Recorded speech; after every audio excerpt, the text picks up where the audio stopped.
নমস্কার বন্ধুরা, ঐশীর মার রান্নাঘরে আপনাদের সবাইকে স্বাগত। মাত্র একটা ডিম দিয়ে বাড়ির সবার জন্য বানিয়ে নিন সন্ধ্যাবেলা টিফিন রেসিপি।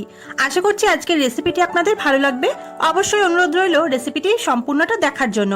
চলুন তাহলে রেসিপিটি দেখে নেওয়া যাক। প্রথমে আমি একটা বাটিতে 1 কাপ পরিমাণ ময়দা নিয়েছি। এর মধ্যে সামান্য একটু লবণ আর 2 থেকে 3 টেবিল স্পুন মতো সাদা তেল দিয়ে ভালো করে ময়ান দিয়ে অল্প অল্প করে জল দিয়ে এটাকে মেখে নেব। ময়ানটা এখানে যত ভালো করে দেবেন এই রেসিপিটাও কিন্তু তত সুন্দর খাস্তা হবে। তো আমি অল্প অল্প করে জল দিচ্ছি আর এই জলটা ছিল রুম টেম্পারেচারে। ময়দাটা মাখা হয়ে গেলে আমি ময়দাটাকে রেস্টে রেখে দেবো 15 থেকে 20 মিনিট মতো। অবশ্যই কিন্তু ময়দা মেখে নেওয়ার পর রেস্টে রাখতে ভুলবেন না। এরপর একটা কড়াই ভালো করে গরম করে 1 টিস্পুন মতো সরষের তেল দিয়ে দিলাম। তেল কিন্তু খুব একটা বেশি দরকার নেই। তেলটা ভালো করে গরম হয়ে গেলে দিয়ে দিচ্ছি একটা মাঝারি সাইজের পেঁয়াজ কুচি। পেঁয়াজটাকে আমি মিহি কুচি করে কুচিয়ে নিয়েছি। গ্যাসের ফ্লেমটা মিডিয়াম টু লোতে রেখে পেঁয়াজটা একটু নাড়াচাড়া করে নিতে হবে। পেঁয়াজটা হালকা লেয়ারগুলো ছেড়ে আসলে এর মধ্যে আমি দিয়ে দিচ্ছি একটা ডিম। এখানে আমি একটা ডিমই ব্যবহার করছি, আপনারা আপনাদের প্রয়োজন মতো ডিমের পরিমাণটা কিন্তু বাড়িয়ে নিতে পারেন। এবার ভালো করে পেঁয়াজের সাথে ডিমটাকে একবার মিশিয়ে দিলাম। গ্যাসের ফ্লেমটা এই সময় একটু লোতে করে দেব। এরপর এর মধ্যে দিয়ে দিচ্ছি আমি স্বাদ অনুযায়ী চিলি ফ্লেক্স। এখানে আমি ঝালের জন্য চিলি ফ্লেক্স ব্যবহার করলাম, আপনারা চাইলে কাঁচা লঙ্কা কুচিয়ে দিতে পারেন। সাথে দিলাম 1 টিস্পুন চাট মশলা আর দেবো স্বাদ অনুযায়ী লবণ। 1 পিঞ্চ মতো একটু হলুদের গুঁড়ো দিলাম আর সাথে দেবো 1 টিস্পুন মতো টমেটো সস।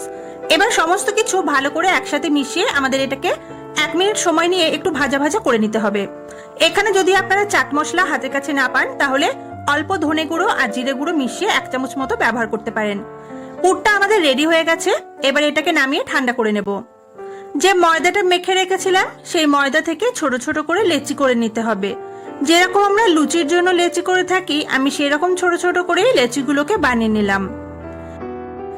এবার লুচিগুলোকে বেলে নিতে হবে। আমি একটু সাদা তেল দিয়ে এই বেলুন চাকির মধ্যে মাখিয়ে নিলাম। তারপর লুচিগুলোকে বেলে নেব। 2 হাতের সাহায্যে লেচিটাকে একটু গোল করে নিয়ে একটু পাতলা করে বেলতে হবে। আর যতটা পাতলা করতে পারবেন এই স্ন্যাক্সটাও কিন্তু তত সুন্দর খাস্তা হবে। তো এপাশ ওপাশ থেকে টেনে এটাকে আমি লুচির মতো করেই একটু পাতলা করে বেলে নিচ্ছি। একসাথে সবকটাকে বেলে নিয়েই কিন্তু একসাথেই আপনারা স্ন্যাক্সগুলো বানাতে পারেন। প্রথমে একটা বানিয়ে নিলাম আর কেমন পাতলা রেখেছি দেখিয়ে দিই। এইভাবেই সবকটা লুচিকে কিন্তু বেলে নিতে হবে। বন্ধুরা, আজকের রেসিপিটি যদি আপনাদের ভালো লেগে থাকে তাহলে অবশ্যই ভিডিওতে একটা লাইক করতে কিন্তু ভুলবেন না। আর আমার চ্যানেলে নতুন দর্শক বন্ধু হয়ে থাকলে প্লিজ চ্যানেলটিকে সাবস্ক্রাইব করে নেওয়ার অনুরোধ রইল। 3টে আমি বেলে নিয়েছি। এবার একটা বাটিতে নিয়েছি সামান্য একটু জল। এই লুচির চারপাশটাতে সামান্য একটু জল আমি দিয়ে দিলাম। একদম মাঝখানটাতে বাদ দিয়ে আর একদম ধারের পাশটা বাদ দিয়ে জলটা দিতে হবে। এবার ওপর থেকে আরো একটা লুচি দিয়ে হাত দিয়ে একটু চেপে নিয়ে 1 চামচ মতো পুর দিয়ে দিলাম। আর তারপর চারপাশে আবার একটু জল দিয়ে দিলাম, একদম ধারের সাইডটা বাদ দিয়ে। এরপর এক সাইড থেকে এটাকে এইভাবে নিয়ে এসে এইভাবে হাত দিয়ে চেপে দিতে হবে। ধারের অংশটা যেহেতু একটু মোটা তাই ধারের অংশটাই যদি জল দিয়ে মুখটাকে একদম সিল করে দেন তাহলে ভাজার পর কিন্তু ওইটা খেতে অতটা ভালো লাগে না। তাই একদম ধারের অংশটা বাদ দিয়ে জলটা লাগাবেন। এইভাবে কিন্তু সবকটা বানিয়ে নেব।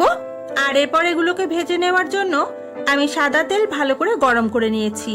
হাই ফ্লেমে তেলটা ভালো করে গরম করে গ্যাসের ফ্লেমটা লোতে করে দিয়ে এবার একটা একটা করে স্ন্যাক্স আমি ছেড়ে দিলাম। এই স্ন্যাক্সগুলো ভাজতে হবে মিডিয়াম টু লো ফ্লেমে রেখে।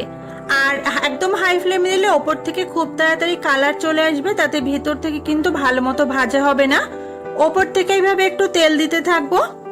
আর এটাকে 3 থেকে 4 মিনিট সময় নিয়ে আমাদের উল্টে পাল্টে লালচে করে ভেজে নিতে হবে। একটা পাশ এরকম গোল্ডেন ব্রাউন কালার আসতে শুরু করেছে, আমি উল্টে দিলাম। আর এইভাবে অন্য সাইডটাও ভেজে নেব। চারপাশ থেকে উল্টে পাল্টে গোল্ডেন ব্রাউন কালার করে ভেজে নেব। আর একটু সময় নিয়ে ভাজলে এগুলো কিন্তু বেশ অনেকক্ষণ পর্যন্ত মুচমুচে থাকে।